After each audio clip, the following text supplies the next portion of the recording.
আপনি তো বিএনপিরও অনেক সমালোচনা করেছেন, এখন বিএনপি আপনাকে নমিনেশন দেয় কিনা, বিএনপি আপনাকে কিভাবে ট্রিট করে, একটা আমিডামি প্রার্থী দাঁড় করায় কিনা, সেইটাও একটু আসলে দেখার বিষয়, যে সেইটা আসলে কোথায় গিয়ে দাঁড়ায় আর কি। আমার মনে হয় এক মিনিট, আমি যেহেতু 17 সাল থেকে কাজ করছি, আমি জানি যে আমি দাবি বা যেই প্রার্থী দাঁড় করাক, মানুষ আমার সাথে আছে আলহামদুলিল্লাহ। আপনি আমার প্রোগ্রাম গুলো দেখলে আপনি বুঝতে পারবেন মানুষের সারা ইজ ডিফারেন্ট, তো ওইটা আমার সাথে আছে। কিন্তু বারবারই আমরা দেখতে পাই যে যাদের নিয়ে আপনার কথা বলছেন তাদের বিপক্ষে, মানে তাদের প্রতিপক্ষই আপনাকে বারবার হতে হয়। এর কারণ আসলে কি, আমি মোটা দাগে যদি কয়েকটা উদাহরণ দিই তাহলে আপনি দেখবেন, আপনি শুরু থেকে ডক্টর ইউনূস সরকারের সমালোচক, 24 আগস্ট থেকে বিএনপি ও জামাতের কর্মকাণ্ড আপনি ভালো চোখে দেখছেন না, ইদানিং হেফাজতের প্রতিও আপনি নাখোশ, কথিত তৌহিদি জনতার সক্রিয়তার বড় সমালোচকও আপনি। আপনি কি মনে করেন যে এটা কেন হচ্ছে, এর জন্য আপনার দায়টা আপনি দেখেন কিনা? তো যে অভিযোগ এনেছে তাকে প্রমাণ করতে হবে যে কি প্রতারণাটা তারা করেছে। তো আমাদের সাধারণ মানুষ এবং আমরা যারা নির্বাচন করব, আপনি খুব সঠিকভাবে বলেছেন, আমি কিন্তু এখনো আমার এলাকায়, আমি সপ্তাহে 5 দিনে আমার এলাকাতেই থাকি।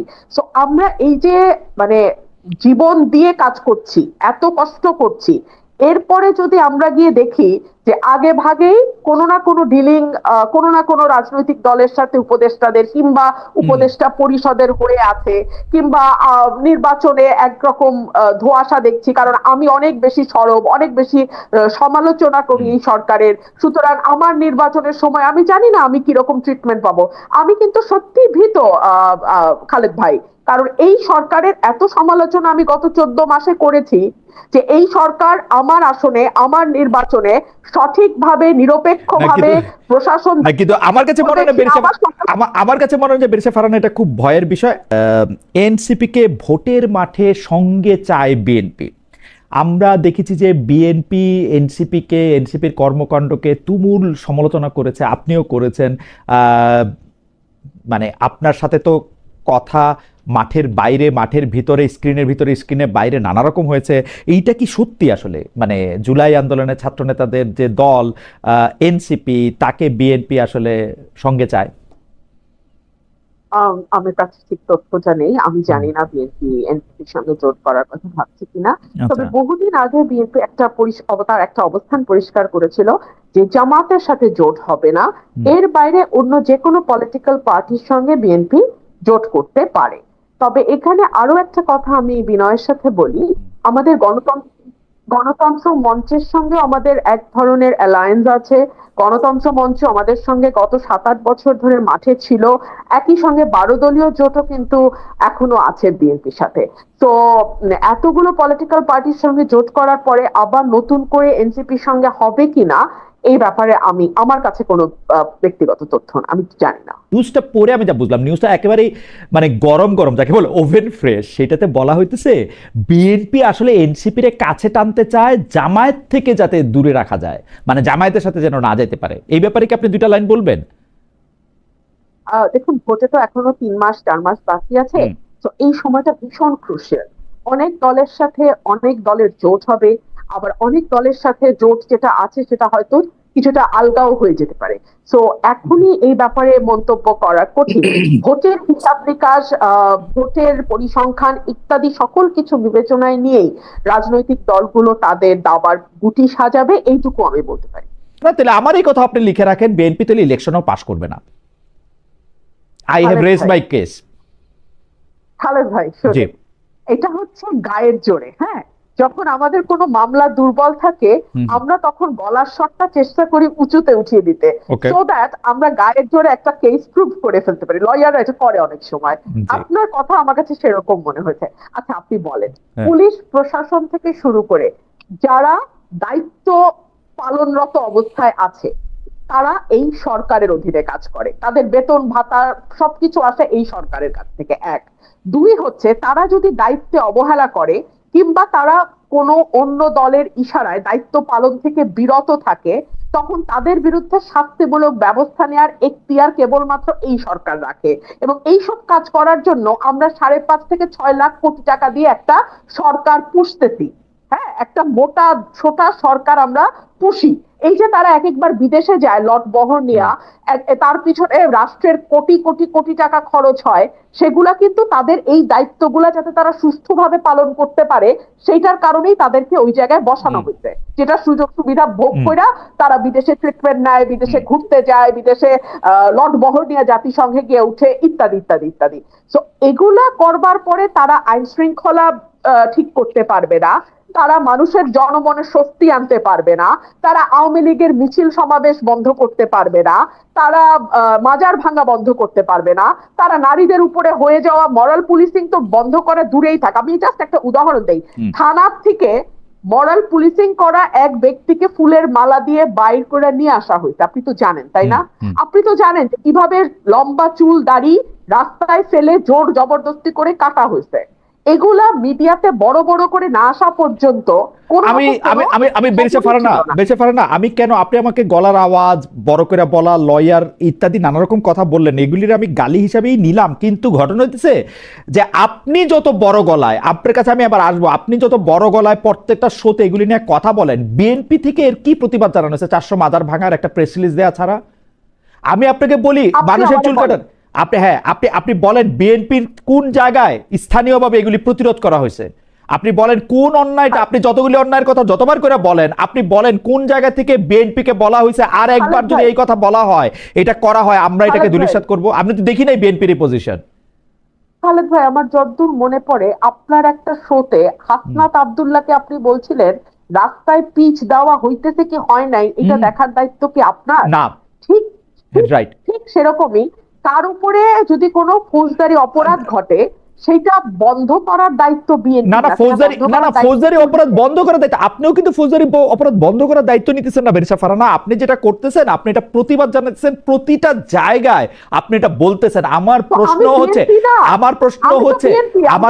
হচ্ছে আরে আমার আপনি বিএনপি কে নিয়ে আমি কেমনে বুঝবো? 2 দিন পরে ফজলুর রহমানের মতো, ফজলুর রহমান সাহেবের কি বিএনপি ছিল? 2 দিন আগে পরে দেখবো যে ওরে বাদ দিয়ে দিছে। আপনি বাদ দিয়ে দিলেই তো আপনি বিএনপি না। আমি তো তারেক রহমান সাহেব আর খালেদা জিয়া ছাড়া কাউরই বিএনপি মনে করি না। ওই দুজন হলো বিএনপি, আপনার ইন্ডিভিজুয়াল। ঠিক আছে তাহলে আপনার বয়ান অনুযায়ী তারেক রহমান এবং দেশনেত্রী বেগম খালেদা জিয়াকে এই অপরাধগুলোর প্রতিবাদ করতে হবে, প্রতিবাদ করে যেতে হবে, নির্দেশনা দিতে হবে যে সামাজিকভাবে এগুলিকে প্রতিরোধ করার জন্য, যেটা আমি দেখি নাই। আমার কথা হচ্ছে এইটা, আমাদের তরফে বিভিন্ন লেয়ারে সেই প্রতিবাদ করা হচ্ছে। বিভিন্ন লেয়ারে আমরা যখনই কথা বলছি, শুধু আমি না তো, আমার সঙ্গে টক শোতে যারা পার্টিসিপেন্ট যান বিএনপি কে রিপ্রেজেন্ট করেন, প্রত্যেকে কনডেম করছেন। কোনো লাভ কি হচ্ছে? আমরা মূল পয়েন্টে আসি। বিএনপি প্রতিবাদ করছে কি করছে না তার চেয়ে অনেক গুরুত্বপূর্ণ প্রশ্ন হচ্ছে সরকার তার দায়িত্ব ঠিকভাবে পালন করছে কিনা। আমরা সরকারকে তার দায়িত্ব ঠিকভাবে পালন করতে দেখছি না। এখন মাহফুজ আলম তিনি সরকারের অংশ, তিনি যদি এটাকে তার ভবিষ্যৎ প্রতিদ্বন্দ্বী দলের ঘাড়ে দিয়ে স্বস্তি পেতে চান, তিনি স্বস্তি পেতে পারেন, কিন্তু তাতে সরকারের ব্যর্থতা মানুষের চোখে কোনো অংশেই কমবে না।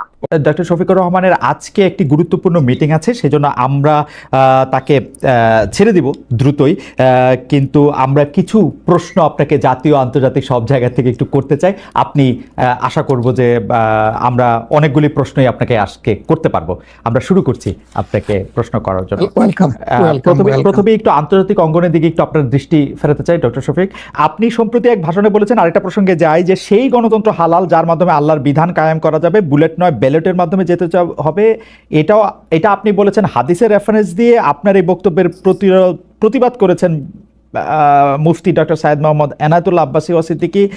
রোববার ফেসবুক এক পোস্টে দাবি করেছেন যে তিনি হাদিসের সুস্পষ্ট অপব্যাখ্যা করেছেন। আপনি এক লাইনে আবার একটু ব্যাখ্যা দিবেন কিনা? আমি হাদিসের দেই নাই, আমি বলেছি যে ডেমোক্রেটিক যে প্রসেসটা, এটা রাসূল করিম সাল্লাল্লাহু আলাইহি সাল্লামের পরে যারা রাষ্ট্র পরিচালনা করেছেন খোলাফায়ে রাশিদিন তাদের সময় ছিল, এবং এটা বাস্তবতা আমরা সবাই জানি। হযরতে ওমর খুতবা দিতে দাঁড়াইছেন, সাধারণ মুসল্লি বলছে আমি আপনার খুতবা শুনবো না। কেন শুনবেন না? ওই যে আমরা কুশাগার থেকে কাপড় পাইলাম, আমার কাপড়ে লম্বা জামা হইলো না, আপনারটাই লম্বা জামা হইলো কেমনে? এই তো সেম কাপড় দেখতেছি। তখন তিনি তার ছেলে আব্দুল্লাহ ইবনে ওমরকে বলেছিলেন, বাবা তুমি এবার জবাব দাও। তিনি দাঁড়াইয়া বললেন যে দেখেন, বাবা তো রাষ্ট্রের দায়িত্বশীল, তার সাথে বিভিন্ন বিদেশি প্রতিনিধি দল আসে, এই রাষ্ট্রের সম্মানে আমি বাবাকে বলেছিলাম যে বাবা আমাদের পোশাক 2 টুকরা করে কাটার দরকার নাই, আপনি অনুমতি দিলে আমি কোষাগারকে রিকোয়েস্ট করতে চাই যে আমাদের 2 পিস না কেটে দিয়ে দেওয়ার জন্য, সেটা দিয়ে আপনি জামা বানাবেন। তো আমার বাবা এবং আমার 2 পিস মিলে উনার 1 পিস হয়েছে এবং তাই উনার জামা লম্বা। তো লোকটা বসে আল্লাহ শুকরিয়া আদায় করে বললেন যে খলিফাতুল মুসলিমিন, এবার আপনি আপনার খুতবা দেন, আমি শুনবো, মন ভরে শুনবো। তো এই দেখেন, এটাই তো বিউটি অফ ডেমোক্রেসি। ওই যে আপনি ফ্রিডম অফ এক্সপ্রেশন বললেন, এর চাইতে ভালো ফ্রিডম অফ এক্সপ্রেশন কোথায় পাবেন আপনি? তা আমি বলেছি যে না, গণতন্ত্র হচ্ছে এটা কোনো ইজম না, এটা আপনি নিজেও জানেন। গণতন্ত্র কোনো মতবাদ না, it's a way to establish your ism. আপনি যেটা চয়েস করেন, এটা ক্যাপিটালিজম হইতে পারে, সোশ্যালিজম হইতে পারে, কমিউনিজম হইতে পারে, এরকম যেটাই হোক সেটা আপনি করবেন। কিন্তু এটা একটা ওয়ে, এই বাহনের উপরে আপনি চড়ে যাবেন। সেটা যদি আল্লাহর দিন কায়েমের উদ্দেশ্যে হয়, তাহলে অবশ্যই এটা মুসলমানদের জন্য হারাম হওয়ার কথা না। এখন আমার কথার সাথে তো ডিফার করতেই পারেন, উনি একজন লার্নেড মানুষ, আমি তাকে রেসপেক্ট করি এবং কারো ডিফারেন্সটাকেও আমি রেসপেক্ট করি, কারণ এটা না হলে তো আপনার ফ্রিডম অফ এক্সপ্রেশন থাকবে না এবং মাল্টিকালচারাল সোসাইটিও বিল্ড আপ করা সম্ভব হবে না। আচ্ছা, অ্যাবসলিউটলি ফাইন। আচ্ছা, আপনি শুক্রবার একটা দলীয় কর্মসূচিতে বলছেন যে দিন কায়েমের চেষ্টা বা প্রচেষ্টা ঐচ্ছিক নয়, মুমিনের উপর ফরজ। আরবার আপনাদের দীর্ঘদিনের একটা স্লোগান হচ্ছে এরকম, আল্লাহর আইন চাই। এখন একটি নতুন প্রচারণা, মানে অনেক দলকেই ক্ষমতায় দেখা যায়, মানে জামাত ইসলাম একটা নতুন প্রচারণা এরকম যে অনেক দলকেই ক্ষমতায় দেখা হয়েছে, জামাতকে একটিবার সুযোগ দেওয়া হোক, আপনারা যদি নির্বাচনে জিতে ক্ষমতায় যেতে পারেন তাহলে কি বর্তমান ব্যবস্থা পাল্টে কোরআন সুন্নাহ ভিত্তিক শাসন বা শরিয়া আইন, শরিয়া ব্যবস্থা চালু করবেন? আসলে দেখেন, কোরআন সুন্নাহ ভিত্তিক মানে অনুশাসন যেটা, এটার ব্যাপারে সমাজের পারসেপশনের ভিন্নতা আছে। আমাদের বাংলাদেশের যে সংবিধান আছে, এই সংবিধানের অনেকগুলা আর্টিকেল, অনেকগুলা ধারা উপধারা কোরআনের সেন্সের সাথে পুরোপুরি মিলে যায়, এটার সাথে কোনো ডিফারেন্স নাই। আবার কিছু কিছু ধারা আছে সেখানে কনফ্লিক্ট, কন্ট্রাডিকশন আছে। ওরকম পরিবেশ পরিস্থিতি যখন আসবে, জনগণের প্রত্যাশার আলোকে এটা মানে সবার সাথে ইন্টারেক্টিভ হয়, সবাইকে সাথে নিয়েই ইনশাআল্লাহ ভালো জিনিসগুলোকে আমরা ইনপুট দেব আল্লাহ থেকে। তবে এটাও মনে রাখার বিষয় যে কোরআনী শাসন হঠাৎ করে আল্লাহ তাআলা এস্টাবলিশের হুকুম দেন নাই, it was a gradual process. For example মাদক কিন্তু দুনিয়ার কেউ কিন্তু এটাকে অ্যাপ্রুভাল দেয় না, বাট এটার প্র্যাকটিস সব জায়গায় আছে, এটা বাস্তবতা। তো সেই মদ যখন হারাম ঘোষণা করা হয়, নিষিদ্ধ করা হয়, তখন কিন্তু 3 পর্যায়ে গিয়ে চূড়ান্তভাবে এটা নিষিদ্ধ করা হয়েছিল। তো এটা গ্রাজুয়াল একটা প্রসেস। আপনি একটা ক্রাইম থেকে, দীর্ঘদিনের প্র্যাকটিস থেকে মানুষকে সরাবেন, আল্লাহ তাআলার সেই বিধানকে অনুসরণ করেই আমরা আগাবো ইনশাআল্লাহ। 5 আগস্টের পর থেকে বিএনপির পক্ষ থেকে যেহেতু জাতীয় নির্বাচনের দাবি জানানো হয়েছিল, এটা নিয়ে অনেক তাদেরকে রঙ্গব্যঙ্গ করা হয়েছে। জামায়াতে ইসলামী মাঝামাঝি থেকে ফেব্রুয়ারি ইলেকশনের কথাও বলেছে, রোজার পরেও ইলেকশনের কথা বলেছে, রোজার আগেও ইলেকশনের কথা বলেছে, কিন্তু আমরা দেখতে পাচ্ছি জামায়াতে ইসলামী 300 আসনে প্রার্থী ঘোষণা করে ফেলেছে। আপনারা যদি পরে কোনো রাজনৈতিক জোট করেন বা পরে যদি কোনো ধরনের রাজনৈতিক সমঝোতার মাধ্যমে জাতীয় সরকারের একটা আবহ তৈরি হয়, তাহলে কি হবে? আপনারা এখনই জোট ঘোষণা করে ফেলেছেন, সেটা কেমন হলো? আলহামদুলিল্লাহ, এটা আমাদের সাথে যাদের ইন্টারেকশন আছে তারা সবাই জানেন। আমরা বলেছি যে এটা আমাদের অফিসিয়াল ঘোষণা না, এটা হলো প্রাথমিক সিলেকশন, এবং সমস্ত আমাদের নমিনি যারা হবেন তাদেরকে সেম মেসেজ দেওয়া হয়েছে যে জাতীয় বৃহত্তর স্বার্থে যে কোনো সময় যে কোনো পরিবর্তন যে কোনো আসনে আসতে পারে। আমাদের সংগঠন এটার জন্য পূর্ণ প্রস্তুত। প্রয়োজনে আমার থেকেই পরীক্ষা শুরু হবে, কোনো অসুবিধা নেই। আপনার কাছে ছোট একটি পরীক্ষা, সেটি আপনার পরীক্ষা না, আপনার কাছে একটি ছোট পরীক্ষা। আপনি কুষ্টিয়া 3 সদর আসনে জামাত ইসলামের এমপি প্রার্থী হিসেবে ঘোষণা করা হয়েছে জনপ্রিয় ইসলামী বক্তা জনাব আমির হামজাকে, কিন্তু এদিকে আবার জামাতি ইসলামীর শুরা সদস্য জনাব ফরাদ হোসেন রয়েছেন, তার নামও জোরে সোরে শোনা যাচ্ছে। অনেকে বলছেন যে তৃণমূল জামায়াত আসলে পছন্দ করে নাই হঠাৎ করে এরকম একজনকে মনোনয়ন দেওয়া। এই বিষয়টাকে আসলে আপনি কিভাবে দেখেন? শুধু জনপ্রিয় না, নট দ্যাট। আমরা যখন কোনো জায়গায় নমিনি সিলেকশন করি তখন 2টা জিনিস আমরা বিবেচনায় নেই। একটা হলো যে এই নমিনির ব্যাপারে স্থানীয় সংগঠনের যারা নেতাকর্মী আছেন তাদের দৃষ্টিভঙ্গি কি, 2 নম্বর হচ্ছে জনগণের দৃষ্টিভঙ্গি কি। এই 2টা বিষয়কে আমরা বিবেচনায় নিয়েই প্রার্থী সিলেকশন করি। এবং এটা যেগুলা শুনতেছেন, অনেক সময় আমাদেরকে অতি ভালোবাসেন যারা, ওই যে আপনি একবার আমাকে জিজ্ঞেস করলেন যে আপনাদের ব্যাপারে এত বিরোধিতা করে কেন, আমি বলছিলাম যে তারা অত ভালোবাসে তো অনেক বেশি, এই জন্য আমাদেরকে নিয়ে কসলাইতেও। জনাব আমির হামজার বিরুদ্ধে যে দুটি বক্তব্য বেশি সামনে আসছে, তিনি একবার বলেছিলেন যে তার 14 গোষ্ঠী সবাই আওয়ামী লীগ করেন। 2 নাম্বার হচ্ছে যে এই জুন মাসেও জনাব আমির হামজা নিজ এলাকায় মোটরসাইকেল শোডাউন করেছেন, যেই শোডাউনের রাজনীতি অ্যাপারেন্টলি আপনারা উৎসাহ দেন না, কিন্তু তাকে এটি করতে দেখা যাচ্ছে। হ্যাঁ, আমরা তার দৃষ্টি আকর্ষণ করেছি। ওকে, আমরা এই ব্যাপারে দৃষ্টি আকর্ষণ করেছি যে পাবলিক ইনকনভিনিয়েন্স হয় এমন কোনো কাজ আমরা করব না, যত দূর সম্ভব এটা আমরা অ্যাভয়েড করে চলবো। এটা আচ্ছা, আমরা আরেকটা প্রসঙ্গে আসি যে লন্ডনে ডক্টর মোহাম্মদ ইউনূস এবং জনাব তারেক রহমানের বৈঠকের পর যৌথ বিবৃতির প্রসঙ্গে জামায়াতে ইসলামী একটা শক্ত অবস্থান নিয়েছে। তারা বলেছে যে বৈঠককে তারা স্বাগত জানিয়েছেন, কিন্তু যৌথ বিবৃতিটা তারা পছন্দ করেন নাই। এই কারণে জাতীয় ঐক্যমত্য কমিশনে তাদের অংশগ্রহণও তারা একদিনের জন্য বয়কট করেছেন, মানে আপনারা বয়কট করেছেন। পরে আবার ডক্টর মোহাম্মদ ইউনূস আপনাকে ফোন করেন এবং সেই টেলিফোনের পরে আপনি ডক্টর মোহাম্মদ ইউনূস টেলিফোনে কি বলেছিলেন আপনাকে, সেটাকে আমাদের একটু বলা যাবে? না, উনি আসলে সেখানকার পরিবেশটাই তুলে ধরেছেন সামগ্রিকভাবে যে কেন উনি এটা করতে গেলেন। আমাদের কনসার্নের জায়গা ছিল যে তিনি নির্বাচনের একটা টাইম লাইন, ডেট না, একটা টাইম লাইন ঘোষণা করেছিলেন যে এইটা ফার্স্ট হাফ অফ এপ্রিল কোনো একটা সময়ে নির্বাচন অনুষ্ঠিত হবে এবং নির্বাচন কমিশন সেই ব্যাপারে তারিখ নির্ধারণ করে তারা শিডিউল দেবে। এটা কিন্তু সবগুলা দলের সাথে সিরিজ অফ টকের পরে, উনি সরাসরি আলোচনার পরে এটা করেছিলেন। এরপরে তিনি লন্ডনে গিয়েছেন। তারেক রহমান সাহেব যেহেতু দেশে নেই এবং তিনি কার্যত বিএনপির এখন হইলেন নির্বাহী প্রধান, ভারপ্রাপ্ত চেয়ারম্যান, তো তার সাথে একটা বৈঠক হওয়াই উচিত, হইতেই পারে, এটা তো ভালো, এটা খারাপ কি? রাজনীতিতে ডায়ালগই তো উত্তম সমাধান। এবং বিএনপির কিছু কনসার্ন ছিল, তার সাথে আলোচনার মাধ্যমে সেটা যদি দূর হয় এটা তো ভালো, জাতীয় জীবনের জন্য ভালো, জাতীয় রাজনীতির জন্য ভালো। কিন্তু যেটা সকল দলের সাথে আলোচনা করে তিনি একটা টাইম লাইন দিলেন, শুধুমাত্র একটা দলের সাথে আলোচনা করে সেটা থেকে এইভাবে তার প্রকাশ্যে ঘোষণা দেওয়া, যদিও তিনি ডেফিনেটলি বলেন নাই যে রমজানের আগেই হবে, তিনি বলেছেন যদি এই জিনিস ফুলফিল করা যায় তাইলে সেটা আগেও চিন্তা করা যেতে পারে, কিন্তু সেটা ভালো হতো। আমাদের বক্তব্য হচ্ছে ভালো হতো দেশে এসে তিনি তাকে বলতেন যে আমি সম্মানের সাথে আপনার কথা শুনলাম, আমি মনে করি আপনার কথাগুলা লজিক্যাল, আমি দেশে গিয়ে আবার দলগুলোর সাথে একটু আলাপ করবো, করে এটাকে কিভাবে শেপ দেওয়া যায় আমি চিন্তা করবো, আপনি আমার উপর আস্থা রাখতে পারেন। That was good.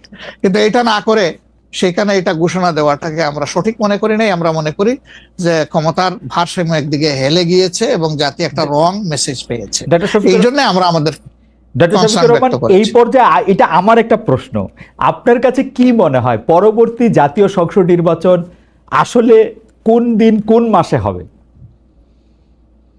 আমি ঠিক এটা জানি না, তবে আমি মনে করি যে এটা এপ্রিল পাড়ি দেবে না কোনো অবস্থায়। আর ফেব্রুয়ারিতে হলে আমি বলেছি সবার আগে, আপনি বলেছেন যে হ্যাঁ, যে ফেব্রুয়ারিতে হলে এটা বেস্ট, কারণ এই সিজনটা আমাদের জন্য কমফোর্টেবল সিজন ইলেকশনের জন্য। বাংলাদেশে রাজনীতি করতে হলে ভারতের সাথে একটা বড় সম্পর্ক রেখে রাজনীতি করতে হবে। আপনার কাছে কি মনে হয় এই সময় ভারতের সাথে বড় সম্পর্ক কারা রাখতেছেন এবং জামায়াতে ইসলামীর সাথে ভারতের সম্পর্ক আসলে কেমন? প্রথম কথা হলো যে রাজনীতি কার জন্য? রাজনীতি আমার মাটি এবং মানুষের জন্য। সুতরাং আমার সম্পর্কটা হবে জনগণের সাথে, আমার সম্পর্ক হবে আমার মাটির সাথে। এটা আমার 1 নম্বর প্রায়োরিটি। 1 নম্বর প্রায়োরিটিকে তার জায়গায় রেখে দুনিয়ায় যারা বন্ধু হয়ে এগিয়ে আসবেন দেশ এবং জনগণের কল্যাণে, আমরা সবাইকে আমরা স্বাগত জানাবো, অভিনন্দন জানাবো এবং বুকে ধারণ করব। কিন্তু যদি এই সম্পর্ক রাখার অর্থ এটি হয় যে কোনো রাষ্ট্রের আনুকূল্য নিয়ে অথবা রাষ্ট্রকে সন্তুষ্ট রেখে কোনো ধরনের রাজনৈতিক কর্মকাণ্ড পরিচালিত হবে, আমরা তার সম্পূর্ণ বিরোধী। ওকে, এই ক্ষেত্রে কেউ কেউ বলতেছেন যে বিএনপির সাথে ভারতের একটি সম্পর্ক দেখা যাচ্ছে, আবার কেউ কেউ উল্টোটা বলতেছেন ডক্টর মোহাম্মদ ইউনূস ভারতের সাথে সম্পাদিত শেখ হাসিনা সরকারের কোনো চুক্তি আলোর সম্মুখে আনছেন না এবং তার কোনোটি বাতিল করছেন না, কারণ ডক্টর মোহাম্মদ ইউনূস সরকারেরও ভারতের সাথে একটি নিবিড় এবং প্রবল সম্পর্ক রয়েছে। আপনি এই দুটি কিভাবে বিবেচনা করেন যে বিএনপির সাথে কি আসলে ভারতের একটি প্যাক্ট আছে? ডক্টর মোহাম্মদ ইউনূস কি ভারতের কাছে মুখে যাই বলুন খুবই নতজানু সরকার? মানে হোয়াট ইজ আপনার বিশ্লেষণ একটু শুনতে চাই।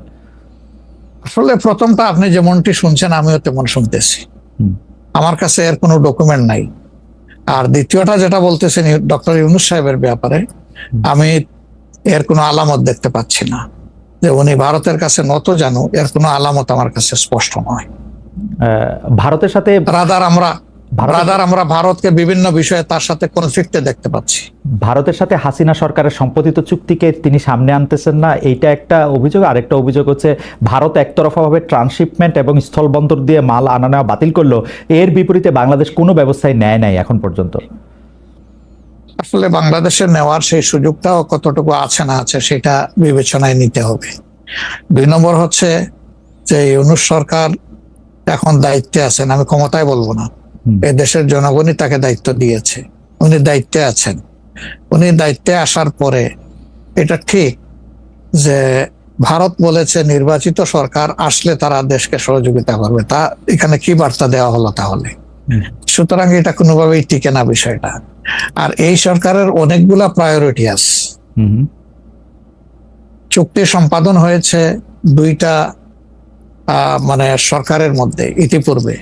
সেই সরকার নির্বাচনে তার আইনগত এবং নৈতিক বৈধতা কতটুকু ছিল সে নিয়ে হয়তো প্রশ্ন থাকতে পারে, কিন্তু 2টা সরকারের মধ্যে চুক্তি সম্পাদিত হয়েছে এবং পলিটিক্যাল গভর্নমেন্ট দুইটাই, ইন্ডিয়া পলিটিক্যাল গভর্নমেন্ট, বাংলাদেশেও পলিটিক্যাল গভর্নমেন্ট। এই ধরনের কিছু ম্যাটার আছে যেগুলো আসলে পলিটিক্যাল গভর্নমেন্টকেই রিজলভ করতে হবে। যেমন কিছুদিন আগে আপনারা মানবিক করিডোর নামে একটা বিষয়ের কথা শুনেছেন, আমরা কিন্তু A to Z বলেছি নো, এটাই সরকারের ফাংশন হওয়া উচিত। এরপরে পোর্ট হ্যান্ডলিং এর ব্যাপারেও কথা এসেছে, সেখানে আমরা বলেছি যে এইটাও এত বড় বিষয়ে সরকারের হাত দেওয়া উচিত হবে না, এই ব্যাপারে আমাদের অবস্থান স্পষ্ট।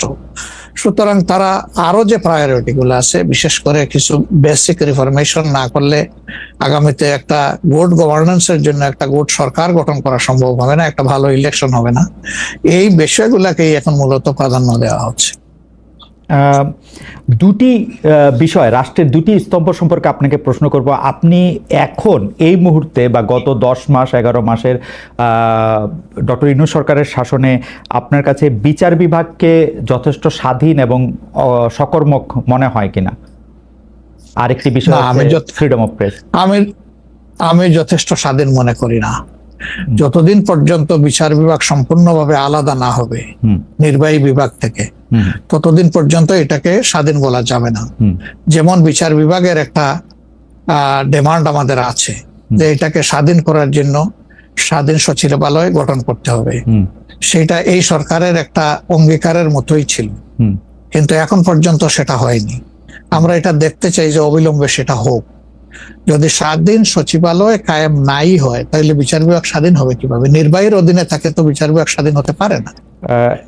এমনিতে আমরা সারা দেশে যে বিচার আদালতগুলি দেখি বা আমাদের যে আপিল আদালত অর্থাৎ হাইকোর্ট বিভাগ এবং আপিল ডিভিশন যে রায়গুলি এই পর্যন্ত দিয়েছে বা দিচ্ছে, আপনার সাথে তো সারা বাংলাদেশের সবাই কানেক্টেড। আপনার কাছে কি মনে হয় যে তারা স্বাধীনভাবে কাজ করতে পারছে, নাকি নির্বাহী বিভাগ আওয়ামী লীগ সরকারের মতোই বা পূর্ববর্তী অন্য রাজনৈতিক সরকারের মতোই প্রভাব বিস্তার করেই চলছে?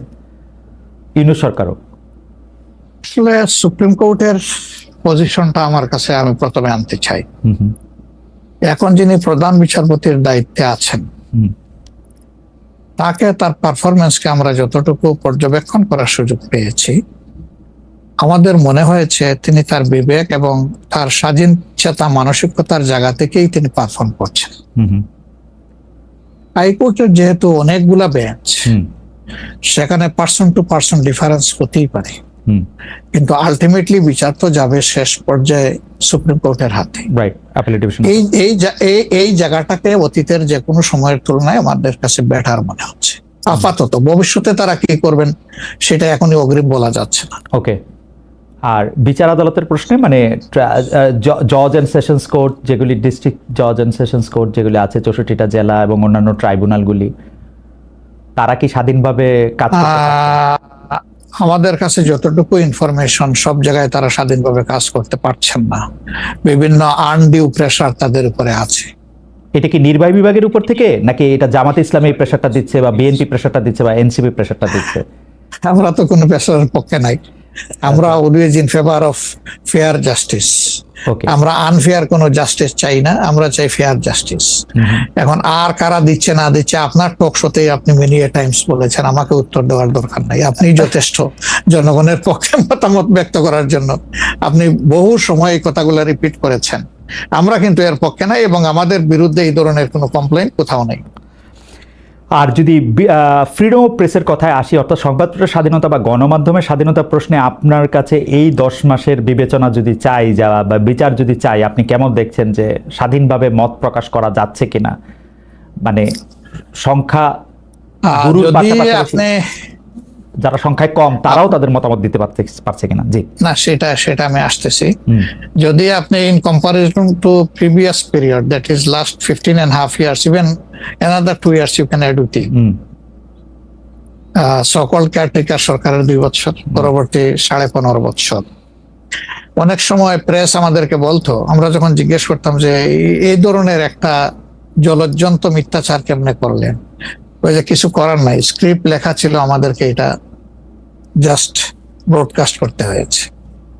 এখন সেই পরিস্থিতি এরকম নাই বলে আমাদের কাছে মনে হয়। তারপরেও আমরা প্রেসের কাছ থেকে বিভিন্ন সময় শুনি তাদের কিছু কনসার্নের জায়গা এখনো বিদ্যমান। কেউ কেউ এখনো তাদের উপরে আনডিউ প্রেসার দিয়ে থাকেন, এটা করতে পারবেন, এটা করতে পারবেন না। এটা যদি থাকে, একটা মিনিমাম রেঞ্জেও থাকে, তাহলে তো আমরা কমপ্লিট ফ্রিডম অফ স্পিচ বলতে পারছি না, ফ্রিডম অফ এক্সপ্রেশন আমরা বলতে পারছি না। এটা কিছুটা যে এখনো প্রিভেল করছে, এটা আমরা অনুভব করি। তবে আমরা ফিল করি যে প্রেসকে তাদের মতোই রোল প্লে করতে দেওয়া উচিত। আর প্রেসের কাছেও আমাদের প্রত্যাশা, তারা যেন সাদাকে সাদাই বলেন, সাদাকে অন্তত ধূসর বানাবেন না, এবং কালোকেও তারা মানে সার্ফ এক্সেল দিয়ে সাদা বানাবেন না। 5 আগস্টের পর এই প্রশ্ন অবশ্য অনেকবার আপনার সামনে এসছে। তারপর আমি আপনাকে বলি, যেহেতু আপনার সাথে আমার দেখা হচ্ছে নতুন একটা ঘটনার পরে, এই প্রসঙ্গে নতুন একটা ঘটনার পরে, আপনি কিন্তু যে কোনো জায়গাতে এক ধরনের সমন্বয়ের প্রত্যাশী একজন মানুষ, ক্ষমা করার পক্ষে একজন মানুষ। আপনি সর্বশেষ যে আওয়ামী লীগের রাজনীতি নিষিদ্ধ করা হলো এবং দলকে আসলে তার সকল কার্যক্রম নিষিদ্ধ করা হলো, এইটা নিয়ে আমরা দেখেছি যে আপনার দলকে যারা সমর্থন করেন তারাও সেই নিষিদ্ধের দাবি করেছেন। কিন্তু আমি আপনার পার্সোনাল মতামত জানতে চাই যে আপনি এটা আসলে লাইক করেছেন কিনা, বা আপনি এটা পছন্দ করেছেন কিনা, বা আপনার যদি একক ক্ষমতা নেয়ার মানে সিদ্ধান্ত নেয়ার, আপনি আপনার একক সিদ্ধান্ত প্রয়োগ করতেন, তাহলে আপনি এটা করতেন কিনা? দেখেন, এখানে অনেকগুলা বিষয়। আমাকে ইদানিং ফরেন মিশনের যারা বাংলাদেশে আছেন, এনভয় বা আপনার রাষ্ট্রদূত যারা আছেন, তারাও জিজ্ঞেস করেন যে ন্যাশনাল রিকনসিলিয়েশনের একটা জায়গা থাকা উচিত কিনা। আমি বলি অবশ্যই উচিত। তবে বিষয়টা হলো যে আমাদের ওন্ড গুলা একদম তাজা, ট্রমা গুলা এখনো, মেন্টাল এবং ফিজিক্যাল ট্রমা এখনো বিদ্যমান। হাসপাতালের বেডে এখনো রয়ে গেছে ইনজিওর্ড পার্সন গুলো। শহীদ পরিবারের অনেকেই তাদের আপনজনের লাশও এখন পায় না, এই লাশের সন্ধান বা কবরের সন্ধানও পায়নি। সো এটা একদম তাজা একটা বিষয়। যেমন আমরা যদি সাউথ আফ্রিকার কথা ধরি, তাহলে ডিকেডস আফটার ডিকেডস এটাকে হিলিং করতে, রিকনসিলিয়েশনে আনতে সময় লেগেছে। অতএব মিনিমাম একটা সময় দিতে হবে। আওয়ামী লীগের ক্ষেত্রে কি হয়েছে, তাদেরকে নিষিদ্ধ করা হয়নি, তাদের কার্যক্রমের উপরে মানে নিষেধ আরোপ করা হয়েছে, তারা ফাংশন গুলা করতে পারবেন। 15.5 বছর তো তারা সুযোগ পেয়েছিলেন এই দেশে ফেয়ার ডেমোক্রেসি, তারা চাইলে কিন্তু কালচার করতে পারতেন এবং ইতিহাসে স্মরণীয় হয়ে থাকতে পারতেন। কিন্তু আসলে আপনিও তো তাদের অনেক কর্মকাণ্ডের প্রতিবাদ করেছেন অত্যন্ত জোরালো ভাবে। আগের আপনার ঠিকানা থেকে, বর্তমান ঠিকানা থেকে, সব জায়গা থেকে আপনি যেখানে যখন ছিলেন আপনি করেছেন। কেন করলেন? এই জিনিসগুলো অ্যাকসেপ্টেবল ছিল না, এই জন্যই তো করেছে। তো তারা তো 15.5 বছর মানুষকে তাদের কোনো ডেমোক্রেটিক এবং পলিটিক্যাল রাইট দেয় নাই। জাস্টিস পাওয়ার রাইটটাও তারা স্ন্যাচ করে নিয়েছিল। এই ধরনের সবগুলা রাইটই তো কার্যত তারা কেড়ে নিয়েছিল। আপনি যদি প্রেসের কথা বলেন, এখন তো অ্যাটলিস্ট যখন তখন যাকে তাকে, প্রধান উপদেষ্টাকে একটা কথা বলেছে ঢুকাই দাও, মামলা একটা দিয়ে তাকে সাথে সাথে ঢুকাই দাও, এই কাজ তো এখন হচ্ছে না। আয়নাগরের ঘটনা তো এখন একটু হইতেছে। মাননীয় আমির, একজন ইউটিউবার আছেন সাব্বির, তাকে জেলে দিয়ে দেওয়া হয়েছে প্রধান উপদেষ্টাকে, কি জানি বলছে। না আমি বলতেছি সেটা, আমি বলছি যখন তখন হচ্ছে না, ঘন হচ্ছে না। 2-1টা কেস হইতেই পারে, এটা এক্সেপশন, কিন্তু আগে তো এটা ছিল প্র্যাকটিস এন্ড র্যান্ডম, এটা কিন্তু এখন হচ্ছে না। তারপরে তারপরে আপনি দেখেন যে আয়নাগরের যে বিষয়টা, মানুষকে ধরে নিয়ে ঢুকাই দাও, হোয়ার অ্যাবাউট কেউ জানে না, তার ফ্যামিলি জানে না যে মানুষটা বেঁচে আছে নাকি মরেই গেছে, যদি মরে যায় তার কবর কোথায়, আদৌ জীবনে দেখবো কিনা তার কবরটা, সেটাও তো প্রশ্ন। এরকম তো ঘটনা ঘটেছে।